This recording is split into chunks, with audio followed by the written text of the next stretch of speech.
I don't know if there has ever been another time where women's sports have been taken this seriously. This past fall, college volleyball set record high ratings. Even though I have lost interest in Major League Baseball as I've gotten older, I do enjoy watching college softball. Right now, women's college basketball exploding in popularity. Now, can they maintain this level of popularity long term? I don't think so. I made a comment about this yesterday in my video on NBA ratings in the comments section. For those of you that missed it, women's college basketball beat the NBA in the ratings on Thursday night. Now, to my knowledge, this is the first time that's ever happened for a regular season game. There's just no denying the fact that women's college basketball has become mainstream. But it's one thing to get there. It's one thing to stumble across a couple of star players and ride their momentum. It's another thing altogether to maintain that momentum long term. I just don't know if that's realistic for women's college basketball, but maybe they'll prove me wrong. The point is, women's sports have never been taken as seriously as they are today. But there is a villain in this story, someone who is selfishly trying to infiltrate women's sports for their own personal gain and satisfaction.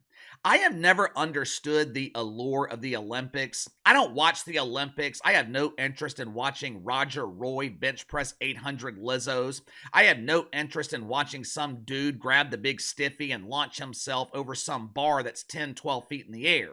If I wanted to watch dudes grab the stiffy, I would apply for membership at Club Shay Shay.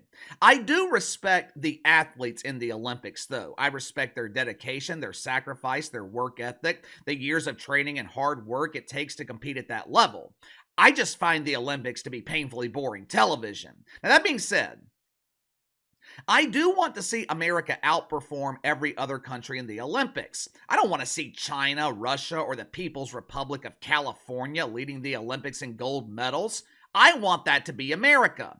Over the last 4 years, there's been something more important, though, than just winning gold medals at the Olympics. We've never had to worry about this in the past. This really didn't become a problem until the 2020 Olympics. Problem I'm referring to is representation. For decades, Americans, we have been proud of our Olympic athletes. Dream Team in '92, proud representatives of America. During the late 2000s, we had Michael Phelps. '96 Olympics in Atlanta, we had the gymnastics team with Dominique Moceanu and I think the other one was Carrie Strug, the girl who won America the gold medal with the bum leg. Nancy Kerrigan, the hockey team that beat Russia in the early 80s. There have been thousands and thousands of athletes that proudly represented this country on a global stage. Now, let's compare that to what happened in 2020. Remember Gwen Berry? Oh, Gwendolyn! I will never forget that beautiful face with that blue lipstick. Gwendolyn was such a great representative, sporting that blue lipstick while pouting during the playing of the national anthem. She also proudly explained to the world that America's a racist country. Who could forget the great representation of American prepubescent boys that was provided by Megan Rapinoe? I don't know about you guys, but I was proud to be an American when I witnessed our soccer team kneeling for the national anthem. Eileen Gu did us all a favor by refusing to represent America during the Winter Olympics in 2022. Eileen, she decided that she wanted to represent communism, China, even though she was born in San Francisco. The poor representation that we have seen in the last couple of Olympics, that pales in comparison to what we could see at the Olympics this summer. If the International Olympic Committee decides to adopt the slogan of Burger King where you can have it your way, then Lia Thomas will be representing American women in the Olympics, even though Lia Thomas wasn't born a woman. This past week, it was reported that Lia Thomas had started legal proceedings against World Aquatics. The lovely Lia hired a Canadian law firm that has a reputation for fighting for the rights of biological men to invade women's sports. World Aquatics, they had the audacity to determine that men should compete against men and women should compete against women. I know this ruling was traumatic. I know this is painful to hear, so I'll give you a moment to grab your preparation H so you can soothe your bruised caboose. All right, World Aquatics, they came up with a new rule. If you're a male birthing person who experienced any stage of male puberty, you are not allowed to compete against women in the Olympics. I actually learned something new today. I didn't know there were stages of puberty. I thought your lemons dropped, your voice cracked, and you started growing hair in places where it was never seen before. According to Lia Thomas, this ruling by World Aquatics, it's no bueno. This is bullshit! My ability to grow a beard and my gas-powered propeller should not stop me from competing against my fellow sisters. Now, the narrative will be framed that Lia Thomas is fighting for all women here. Lia Thomas is fighting for the rights of future competitors who aren't good enough to compete against men.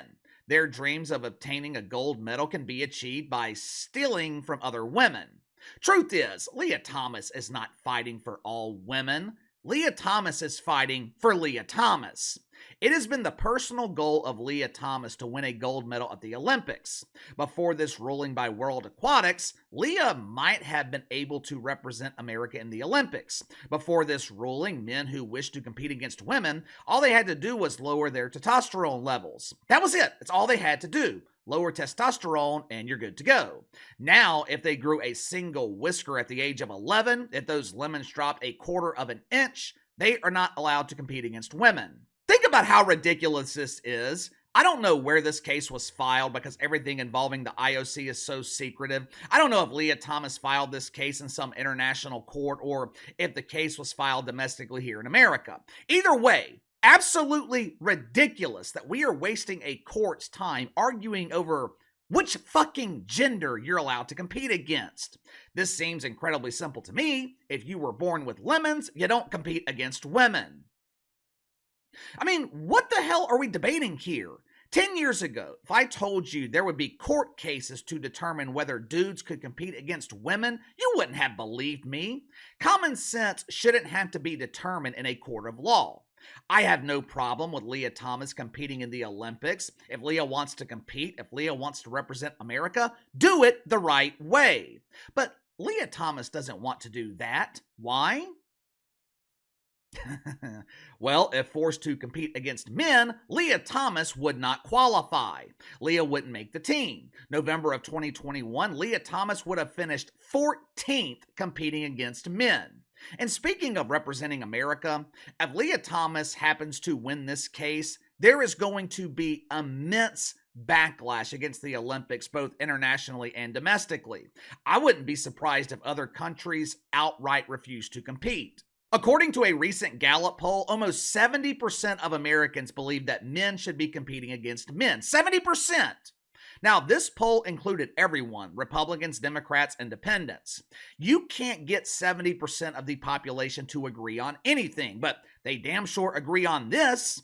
Last year, Bob Greiner was advocating for biological men to be allowed to compete in the WNBA.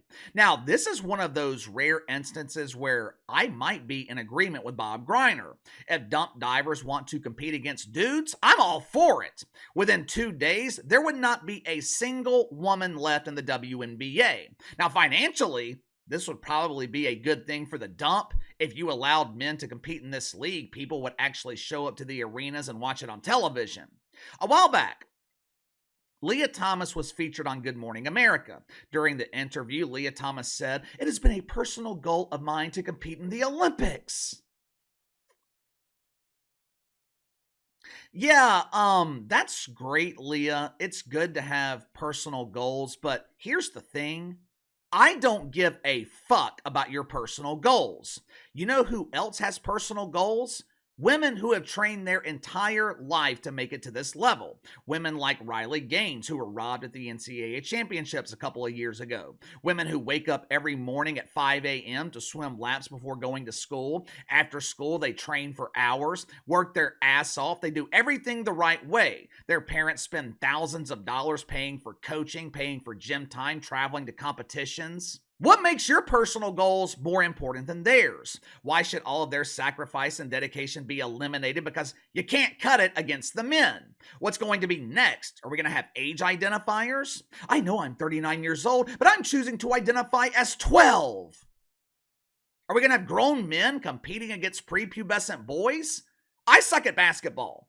I'm one of the best three-point shooters when I'm shooting paper balls into the trash can, but if you put me on a basketball court, I'm on the level of Stephen A. Smith. I'll average 1.5 points in one game.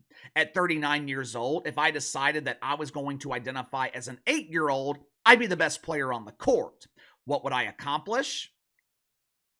Other than destroying the dreams of the children I'm competing against, I would accomplish absolutely nothing.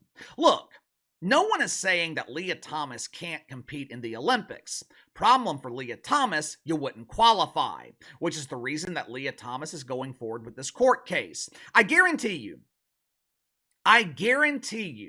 if Lia Thomas could beat men, this case wouldn't have been filed.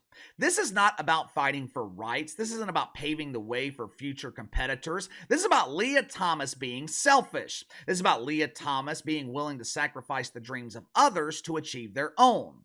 Good news is, processes like this are notoriously slow. They take a lot of time. Think the Olympic trials are 4 months away. I don't think Lia Thomas will have the time, even if this case does win. But give me your thoughts on this. Lia Thomas files a court case to be allowed to compete in the Olympics as a woman. What do you think the reaction would be if Lia Thomas was allowed to represent America? I think the Olympics would set record low ratings. I don't think most Americans would be supportive of it. Do you think Lia Thomas has a chance to win this case? Will the IOC fold? You let me know. Sound off in the comments below. Like, subscribe, share the video. I appreciate your support. Follow me on Twitter at KC_BTL84, and I'll see you guys tomorrow.